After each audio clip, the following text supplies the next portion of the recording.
राजनीतिक गलियारों में अभी सिर्फ और सिर्फ लोकसभा चुनावों की चर्चा चल रही है और उसी को लेकर पार्टियों में गठजोड़ की राजनीति भी शुरू हो गई है। राजस्थान की राजनीति की बात करते हैं तो यहाँ पर नागौर की सियासत और भी अहम हो जाती है। तो किस तरह से नागौर में कांग्रेस और बीजेपी का सियासी जो खेल है वो शुरू होगा, किससे होगा गठबंधन, किसका गठबंधन होगा रॉकिंग और किसका होगा फ्लॉप, सब कुछ डिटेल में हम इस वीडियो में बताने वाले हैं आपको, इसलिए लास्ट तक जरूर देखते रहिएगा राजस्थान संवाद मेरे साथ। नमस्कार, मैं हूं चेतना शर्मा और इस मुद्दे पर बातचीत करने के लिए मेरे साथ मौजूद हैं हमारे editor in chief Varun Bhansali ji. Sir, आपका बहुत बहुत स्वागत है। तो जब नागौर की सियासत की बात करते हैं तो नागौर में जो अहम मुद्दा है वो है कि किस तरह से हनुमान बेनीवाल लोकसभा चुनाव में लड़ेंगे या नहीं लड़ेंगे। सबसे पहली बात तो ये आप बताइए, क्लियर कीजिए।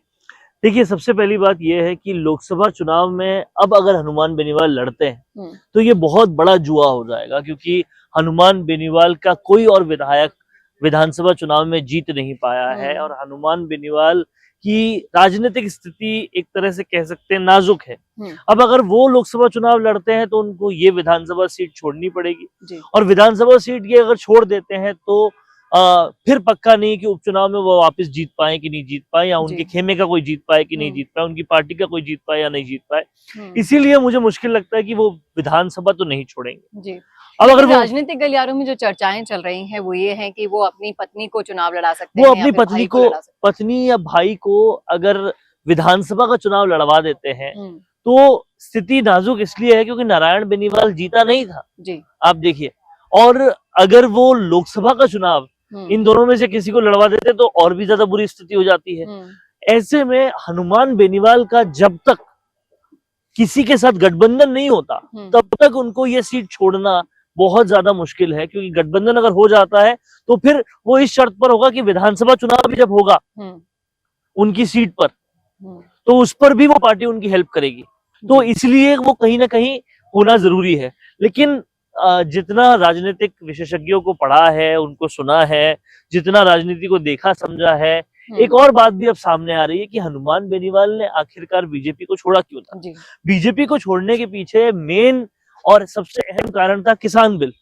किसान बिल बीजेपी ने वापस ले लिया, यानी कि उनको छोड़ने की वजह, एनडीए से जाने की वजह तो वापस ले ली गई। लेकिन छोड़ने की वजह से अब ज्वाइन वापस ना करने की वजह भी तो है। वहां ज्योति मिर्धा है जिसकी वजह से वो बीजेपी नहीं जाएंगे। देखिए, ज्योति मिर्धा है लेकिन ज्योति मिर्धा जीती नहीं और रिचपाल मिर्धा जो उनके विरोध में बोल रहे हैं वो कहीं ना कहीं कांग्रेस में है। तो इसलिए बहुत सारी चीजें, बहुत सारे समीकरण यहाँ पर बैठते हैं। लेकिन बड़ी बात यह है कि आज भी जब प्रधानमंत्री मोदी से हनुमान बेनीवाल मिल रहे हैं तो बड़ी गर्मजोशी से मिल रहे हैं। ऐसे में समझने वाली बात यह है कि हनुमान बेनीवाल को अपने लेवल पर कुछ कॉम्प्रोमाइजेस करने पड़ेंगे, वापस बीजेपी के पास जाना पड़ेगा। अगर वो चले जाते हैं तो कहीं ना कहीं बहुत हद तक उनके लिए भी अच्छा हो सकता है। एक तरफ तो ये बात चल रही है, दूसरी तरफ अगर नागौर की सीट की बात करें तो बीजेपी के लिए वो सीट निकालना इतना भी आसान नहीं है। उन्होंने ज्योति मिर्धा पर दाव खेला, ज्योति मिर्धा भी नहीं जीती, आप समझ रहे हैं। वो सीट निकालना उनके लिए इतना आसान है नहीं। तो बीजेपी भी किसी हद तक चाहेगी कि उस सीट को निकालने के लिए वो हनुमान बेनीवाल के साथ गठजोड़ करे, क्योंकि जाट फैक्टर बीजेपी का भी बहुत ज्यादा स्ट्रांग है नहीं। वही कांग्रेस में अभी कई सारी बातें चल रही है।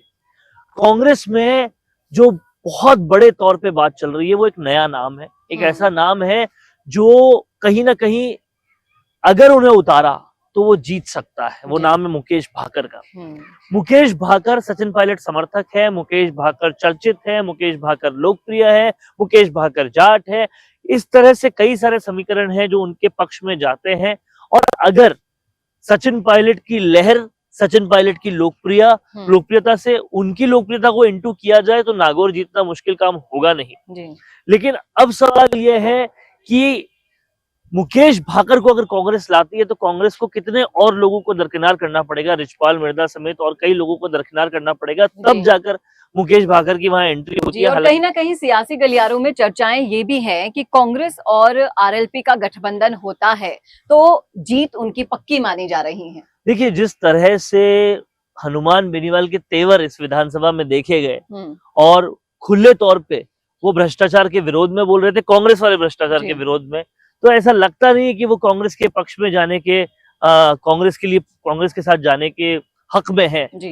और अगर वो कांग्रेस के साथ चले जाते हैं तो डोटासरा कहीं ना कहीं उनको हेल्प कर सकते हैं, लेकिन मुझे लगता नहीं है वो कांग्रेस के साथ जाएंगे। हालांकि डोटासरा पिछले दिनों नागौर में गए, बहुत कुछ बोला, लेकिन डोटासरा का नागौर में वर्चस्व पाना या नागौर से कुछ कर जाना ठीक वैसा ही है जैसा आप कहें कि ठंडे पानी से खाना उबाल लेना। वो नहीं हो सकता, क्योंकि सीकर में उनका जो कुछ भी बोलबाला है, लोकप्रियता है, वो सीकर के एक कस्बे तक सीमित है, उससे ज्यादा है नहीं। और जो नागौर साइड के जाट हैं वो चाहते हैं दबंग, सशक्त नेता, और हनुमान बेनीवाल की वहां पहले से बहुत पकड़ है, तो उसको हिला वो सकते नहीं है। तो देखना ये होगा कि हनुमान बेनीवाल अब क्या डिसीजन लेते हैं। जी, वाकई में ये जो आपने सवाल यहाँ पर छोड़ा है कि ये सब कुछ हनुमान बेनीवाल के डिसीजन पर डिपेंड करता है कि वो किस तरह से किसके साथ गठजोड़ करके लोकसभा चुनाव में आगे बढ़ना चाहते हैं। क्योंकि विधानसभा चुनाव की अगर हम बात करते हैं तो वहां पर तीसरे मोर्चे के रूप में सबसे तेजी से उभरते हुए बेनीवाल दिख रहे थे, लेकिन उतनी ही तेजी से सिमट कर वो 3 से 1 सीटों पर आ गए थे। अब हनुमान बेनीवाल उस पोजीशन में बचे नहीं कि वो सब कुछ खुद ही डिसाइड करें, आप समझ रहे हैं। अब उनको बहुत सारे फैक्टर्स को ध्यान में रखना पड़ेगा, क्योंकि अभी डिसाइडिंग फैक्टर में मुझे लगता है कहीं ना कहीं बीजेपी है। और बीजेपी में भी प्रधानमंत्री मोदी का करिश्मा है, उनका जो तेज है वो है। तो कहीं ना कहीं बीजेपी अभी किसी भी तरह का कॉम्प्रोमाइज नहीं करेगी। अगर हनुमान बेनीवाल बीजेपी के साथ जाते हैं तो ही उनके लिए कहीं ना कहीं बढ़िया खबर होगी। लेकिन मुकेश भाकर को एक बड़ा कंपटीशन समझना चाहिए। अगर मुकेश भाकर यहाँ पर आते हैं तो कुछ बड़ा खेल कर सकते हैं। जी बिल्कुल। और नागौर की सियासत कितने रंग बदलने वाली है ये तो आने वाला वक्त बताएगा। और हनुमान बेनीवाल क्या डिसाइड करेंगे, किसके पक्ष में जाएगा उनका फैसला, किससे करेंगे गठजोड़, ये तो आने वाला वक्त खुद बताएगा या फिर बताएंगे बेनीवाल। लेकिन आप जरूर बता सकते हैं इस मुद्दे पर अपनी राय कमेंट बॉक्स में कमेंट करके जरूर बताइएगा। कैसा लगा आपको हमारे विश्लेषण, क्या आपकी राय भी हमारी राय से मिलती जुलती है या फिर है कुछ अलग, सब कुछ लिख डालिए, क्योंकि मेरी नजर कमेंट बॉक्स पे बनी हुई है। कैसा लगा वीडियो कमेंट करके जरूर बताइएगा। और ऐसे ही और वीडियोस के लिए देखना ना भूलेगा राजस्थान संवाद। नमस्कार।